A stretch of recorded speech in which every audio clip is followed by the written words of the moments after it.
ಉಡಾಯಿಸೋ ಖಾರ ಬಣ್ಣ ರುಚಿಯನ್ನು ನೀಡುತ್ತದೆ. ಮೆಣಸಿನ ಪುಡಿ ಚಿಂದಿ ಉಡಾಯಿಸೋ ಖಾರ ಬಣ್ಣ ರುಚಿ.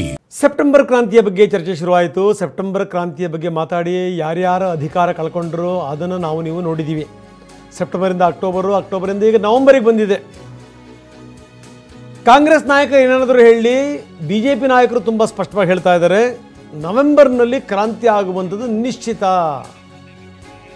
ಅದಕ್ಕೆ MB ಪಾಟೀಲ್ ಹೇಳ್ತಾರೆ, ನೀವು ಹಿಂದೂ ಕೂಡ ಅದನ್ನೇ ಹೇಳಿದ್ರಿ, ನೀವು ಅಕ್ಟೋಬರ್ ಕ್ರಾಂತಿ ಹೇಳಿದ್ರಿ, ಅದಾಗಲೇ ಇಲ್ಲ, ಈಗ ನವೆಂಬರ್ ಕ್ರಾಂತಿ ಬಗ್ಗೆ ಮಾತಾಡ್ತಾ ಇದ್ದೀರಿ, ಯಾವ ಕ್ರಾಂತಿನೂ ಕೂಡ ಆಗಲ್ಲ ಅಂತಾರೆ ಕಾಂಗ್ರೆಸ್ ನಾಯಕರು. BJP ನಾಯಕರು ಮತ್ತು ಕಾಂಗ್ರೆಸ್ ನಾಯಕರು ಏನು ಮಾತಾಡ್ತಾ ಇದ್ದಾರೆ ಬನ್ನಿ ನೋಡ. ನಾನು DK ಶಿವಕುಮಾರ್ ಆತಾರೆ ಅಂತ ಹೇಳಿಲ್ಲ.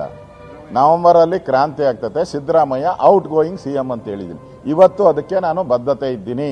ಒಪ್ಪಂದ ಆಗಿರೋದು 100% ನಿಜ. ಈಗ ಜಗಳ ಶುರುವಾಗಿದೆ. ಸಿದ್ದರಾಮಯ್ಯ ಬಿಟ್ಕೊಡಲ್ಲ, ಅಧಿಕಾರ ಒಂದ್ಸರಿ ಸಿಕ್ಕಿದ್ರೆ ಬಿಟ್ಕೊಡೋ ಜಾಯಮಾನ ಸಿದ್ದರಾಮಯ್ಯನವ್ರದ್ದು ಅಲ್ಲೇ ಅಲ್ಲ, ಅವ್ರು ಬಿಟ್ಕೊಡಲ್ಲ. DK ಶಿವಕುಮಾರ್ ಬಿಡಲ್ಲ. ಮುಖ್ಯಮಂತ್ರಿ ಇದ್ದಾರೆ, ಹೀಗಾಗಿ ನೀವು ದಸರಾ ಈ ದಸರಾ ಇರಂಗಿಲ್ಲ. ಅಕ್ಟೋಬರ್ ಕ್ರಾಂತಿ ಈಗ ನವೆಂಬರ್ ಕ್ರಾಂತಿ ಚಲೋ ಮಾಡಿದ್ವಿ. ಹಾಗೆ ಹೋಗ್ತದೆ. ನವೆಂಬರ್ ಡಿಸೆಂಬರ್ ಬರ್ತದೆ ಕ್ರಾಂತಿ, ಡಿಸೆಂಬರ್ ಜನವರಿಗೆ ಬರ್ತದೆ. ಸೊ ಇದನ್ನೂ ಕೂಡ ಮುಂದುವರೆದಿದೆ. ಆದರೆ ಮುಖ್ಯಮಂತ್ರಿಗಳು ತುಂಬ ಸ್ಪಷ್ಟವಾಗಿ ಹೇಳಿದ್ದಾರೆ, ಇನ್ನು 2.5 ವರ್ಷ ನಾನೇ CM, ಬದಲಾವಣೆ ಇಲ್ಲ ಅನ್ನುವಂಥ ಮಾತನ್ನು ಮತ್ತೊಮ್ಮೆ ಅವರು ಪುನರುಚ್ಚಾರ ಮಾಡಿರುವಂಥದ್ದು. ಆದರೆ BJP ನಾಯಕರು ಇದನ್ನು ಮತ್ತೆ ಕಂಟಿನ್ಯೂ ಮಾಡಿದ್ದಾರೆ. ಪ್ರಹ್ಲಾದ್ ಜೋಶಿ ಹೇಳ್ತಾರೆ, ಬದಲಾವಣೆ ಇಲ್ಲ ಅನ್ನೋದಾದರೆ ಪದೇ ಪದೇ ನಾನೇ CM ಅಂತ ಯಾಕೆ ಹೇಳ್ತೀರಿ, ಇದೇ ತೋರಿಸುತ್ತೆ ಎಷ್ಟರ ಮಟ್ಟಿಗೆ ಅಸ್ಥಿರತೆ ಅನ್ನೋ ಮಾತನ್ನು ಪ್ರಹ್ಲಾದ್ ಜೋಶಿ ಅವರು ಹೇಳ್ತಾರೆ. ಬನ್ನಿ ನಾಯಕರು ಏನು ಹೇಳಿದ್ದಾರೆ ನೋಡೋಣ. ನಾನೇ ಮುಖ್ಯಮಂತ್ರಿ ಅಂತ ಒಂದು ಕಡೆ ಅವ್ರು ಹೇಳೋದು, ಇನ್ನೊಂದು ಕಡೆ ಆ ಕಾಂಗ್ರೆಸ್ ಪಾರ್ಟಿ MLAಗಳೆಲ್ಲ ಯಾವಾಗ ಇಳಿತೀಯಪ್ಪ ಮುಖ್ಯಮಂತ್ರಿ, ಯಾವಾಗ ಇಳಿತೀಯ ಸಿದ್ದರಾಮಯ್ಯ ಅಂತ ರಂಗನಾಥ್ ಇಂದ ಹಿಡಿದು ಶಿವರಾಮೇಗೌಡರಿಂದ ಹಿಡಿದು ಎಲ್ಲರೂ ಯಾವಾಗ ಇಳಿತೀಯ ಮುಖ್ಯಮಂತ್ರಿ, ಯಾವಾಗ DK ಶಿವಕುಮಾರ್ ಅಧಿಕಾರ ಹಸ್ತಾಂತರ ಮಾಡ್ತೀಯ ಅಂತ ಇದು ನಡೀತಾ ಇರುವಂಥದ್ದು. ಚೀಫ್ ಮಿನಿಸ್ಟರ್ ಆಗಿ 2.5 ವರ್ಷ ಇದ್ದೀವಿ, ಇನ್ನೂ 2 ವರ್ಷ ಇರ್ತೀರಿ, ಇನ್ನೂ 2.5 ವರ್ಷ ಇರ್ತೀವಿ. ನಾನೇ ಮುಖ್ಯಮಂತ್ರಿ ಇರ್ತೀನಿ, ನಾನೇ ಮುಖ್ಯಮಂತ್ರಿ ಇರ್ತೀನಿ, ನಾನೇ ಮುಖ್ಯಮಂತ್ರಿ ಅಂತೀರ ಹಲವಾರು ಬಾರಿ ಹೇಳೋದಿದೇನಲ್ಲ, ಇದೇ ಅಸ್ಥಿರತೆಯ ಮೊದಲನೇ ಲಕ್ಷಣ ಇದೆ. ಯಾಕೆ ಹೇಳ್ಬೇಕು ಅವರು ನಾನೇ ಇರ್ತೀನಿ ಅಂತ? ಅಂದ್ರೆ ಅವ್ರಿಗೆ ವಿಶ್ವಾಸ ಇಲ್ಲನಾ? ಬದುಕಿದ್ದೀನಿ ಅಂತ ತೋರ್ಸಾವ, ನಾ ಬದುಕಿದ್ದೀನಿ ಅಂತ ಹೇಳೋದಲ್ಲ, ನಾ ಸತ್ತಿಲ್ಲ ಅಂತ ಹೇಳೋದಲ್ಲ.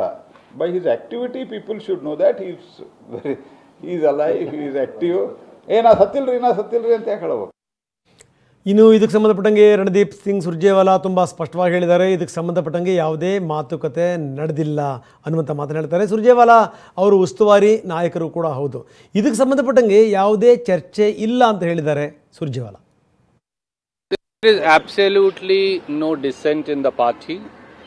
Our PCC president, who also happens to be Deputy Chief Minister, Mr. DK Shivakumar, is fully authorized to ensure that everybody toes the party line and does not speak beyond their briefs. Some people get excited either on account of their emotions or otherwise. ಇನ್ನು KC Venugopal ಬೇರೆ ರೀತಿಯಲ್ಲಿ ಹೇಳಿದ್ದಾರೆ. ಅಂದರೆ ಇದೆಲ್ಲದೂ ಕೂಡ high command ನಿರ್ಧಾರ, party ಯಾವುದೇ ನಿರ್ಧಾರ ತೆಗೆದುಕೊಳ್ಳಲಿಕ್ಕೆ ಸ್ವತಂತ್ರವಾಗಿದೆ, ಎಲ್ಲವೂ ಕೂಡ ಪಾರ್ಟಿಗೆ ಬಿಟ್ಟಿರುವಂಥ ಸಂಗತಿ ಅಂತಾರೆ Venugopal. Whenever I am coming, only this question, 5 years, 2.5 years, this 3 years. But brother, Indian National Congress is capable enough to decide what should happen in our party. Please leave that decision to our party. But some of therefore, you don't worry. Whenever a decision is needed, party is capable enough to take that decision. That's all.